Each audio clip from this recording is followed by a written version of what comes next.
They say money can buy almost anything, but can it buy love? In this riveting tale of desire and deceit, a wealthy widow sets her sights on a younger man, luring him into a world of lavish luxuries and forbidden promises. Little does anyone suspect, however, that this seemingly perfect arrangement will spiral into a deadly obsession. Join us as Detective Alan Reed unravels a case cloaked in secrets, betrayals, and surprising twists. Will he bring the real culprit to justice before it's too late? In the lavish suburbs of Ravenwood Heights, opulence is the standard currency. Towering mansions, long marble driveways, and immaculate gardens line the exclusive cul-de-sacs. It was here that Miranda Sinclair, a wealthy widow in her late 40s, chose to make her home after the passing of her husband, Richard Sinclair. Rumor had it that Miranda was left with a vast fortune, her late husband's luxury car dealership empire, and sprawling real estate across the state. People whispered about her extravagant parties, the constant flow of expensive jewelry, and her high society gatherings. But behind the crystal chandeliers and gilded furniture, an unsettling air of loneliness blanketed the Sinclair estate. Even as Miranda threw decadent soirees, she frequently was seen wandering through her house alone, gazing at the portraits of her late husband. The solitude ate away at her. Over the months, she became increasingly desperate for companionship. That was when Ethan Clark entered her life. Ethan was a captivating man in his mid-20s. He lived in a modest apartment downtown and worked multiple gigs, bartender by night, personal trainer by day, in hopes of making ends meet. Though driven by ambition, Ethan often struggled with financial constraints. So when Miranda Sinclair started frequenting his bar and leaving generous tips, their fates became intertwined. Everyone at the bar noticed their budding chemistry. It was more than just the usual polite banter between a customer and a bartender. Soon, rumors spread that Miranda was taking Ethan under her wing, offering him opportunities he never dreamed possible. Their relationship raised eyebrows around town. What could a wealthy widow possibly see in a man so young besides an ego boost? But Miranda's interest in Ethan was no short-lived whim. She invited him into her life as a friend, confidant, and ultimately, a lover. Gifts appeared at Ethan's doorstep in unmarked boxes. An expensive watch one day, designer clothes the next. Invitations to exclusive events soon followed. Seduced by this taste of the high life, Ethan allowed himself to be fully consumed by Miranda's generosity. In his eyes, life was finally giving him a break, and he wasn't about to question his good fortune. However, beneath the elegant facade of Miranda's mansion, something sinister brewed. Miranda's obsession with Ethan ignited an undercurrent of jealousy and paranoia. She demanded to know where he was at all times, insisting that he keep her informed of every move he made. If he missed a call or neglected to text back quickly, Miranda would spiral into a quiet rage that manifested as emotional outbursts. Her friends, or what remained of them, whispered concerns about her growing possessiveness, but Miranda brushed them aside. She had found love, or so she believed, and nothing would stand in her way. One fateful morning, the tranquility of Ravenwood Heights was shattered.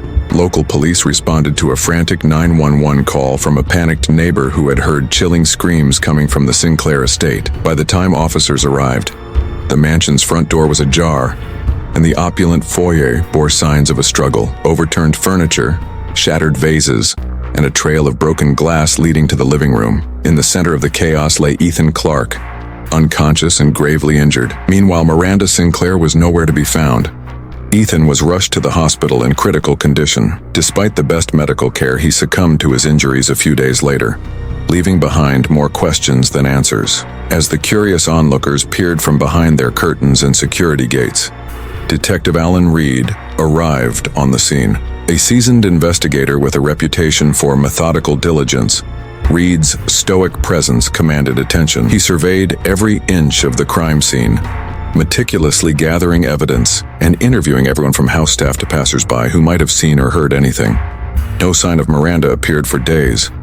The media swirled with theories. Some insisted she fled town to evade arrest. Others speculated she had been kidnapped. But Detective Reed wasn't one to jump to conclusions. His first major breakthrough came when a security camera from a neighboring property revealed a suspicious figure climbing over the Sinclair estate fence on the very night of Ethan's brutal attack. The footage was grainy, yet it clearly showed a hooded individual creeping around the side of the house. As Reed expanded his investigation, he discovered that Ethan's relationship with Miranda wasn't just about affection. According to text messages recovered from Ethan's phone, he had grown desperate to end things with Miranda.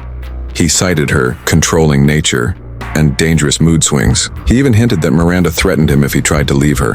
But was Miranda truly behind Ethan's murder? Or was someone else exploiting the tension between them? A fresh lead sent Reed chasing a second suspect, Henry Brooks, Miranda's longtime family attorney. In sifting through legal documents, Reed discovered unusual transactions, large sums wired from Miranda's accounts to unknown offshore entities. The timing of these transactions coincided with Ethan's introduction into Miranda's life. Even more tellingly, Henry stood to gain substantial control of Miranda's funds if she were declared mentally unfit, or if she mysteriously disappeared.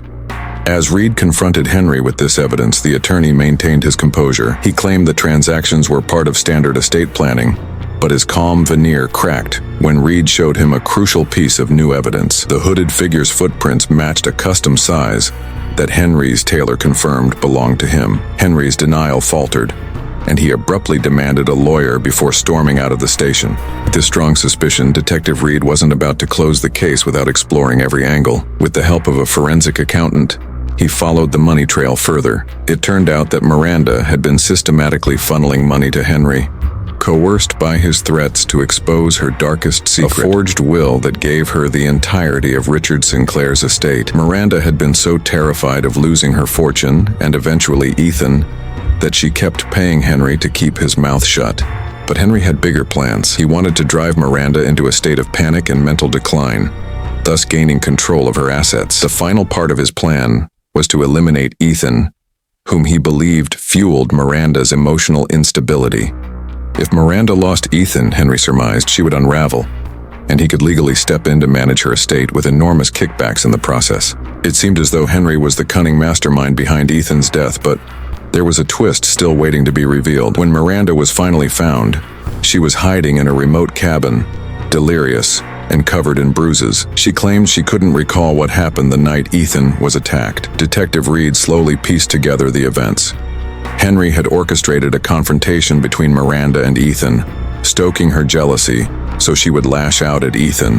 But the blow that proved fatal to Ethan was delivered by Henry himself, who had staged the scene to implicate Miranda. Believing she had killed the man she loved, Miranda fled, stricken with guilt and terror. With Miranda's confession and additional forensic evidence from the Sinclair estate, Detective Reed built a rock-solid case. Crime scene reconstruction showed that 2 sets of footprints trailed through the broken glass, one belonging to Miranda and the other to Henry, and the injuries on Ethan's body indicated an assault from behind, a perspective Miranda could not have had based on her last known position in the house. All roads led to Henry.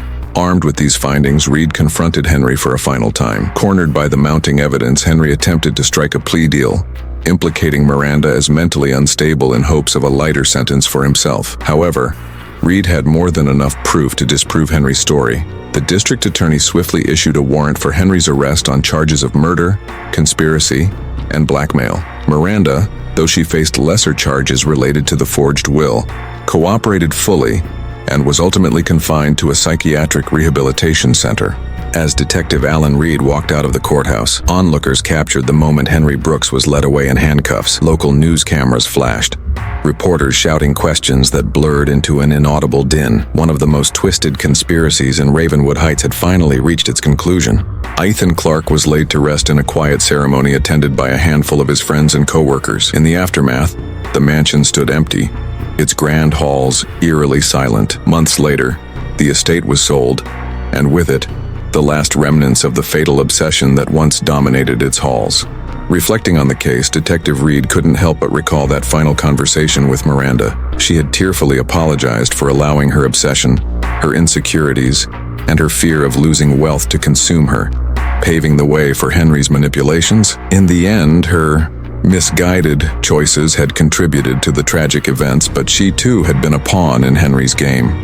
It is a haunting reminder of how easily vulnerability can be exploited, how money can create illusions that hide sinister motivations. For Alan Reed, the case reaffirmed his dedication to uncovering the truth, no matter how many twists and turns lie along the way. Evil may hide behind the glittering fade of wealth, but for him, justice will always find a way to shine through.